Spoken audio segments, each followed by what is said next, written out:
நண்பர்களே, இது நமக்கு ஒரு முக்கியமான ஒரு சாரனுடைய வீடு.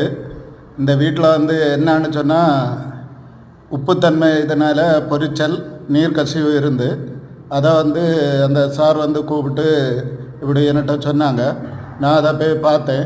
பார்த்துக்கிட்டு சரி சார், இதை நம்ம பெயிண்ட்டுனாலே கிளியர் பண்ணி தந்துடலாம், மேலேக்கு எந்த பாதிப்பு இருக்காது என்று சொல்லிட்டு அதை சுத்தப்படுத்தி இது பண்ணிக்கிட்டு dam stop advance waterproofing முதல்ல பண்ணிக்கிட்டு மறுநாள் அதுக்கு மேலே பெயிண்ட் பண்ணதுனால எந்த பாதிப்புமே அதுக்கு மேலே இருக்காதுன்னு சொல்லி உறுதி சொல்லியிருக்கேன். நன்றி.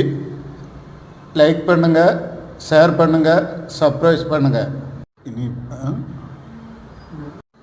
வீடியோ எப்படி இருக்குன்னு மறக்காமல் கமெண்ட் பண்ணுங்கள்.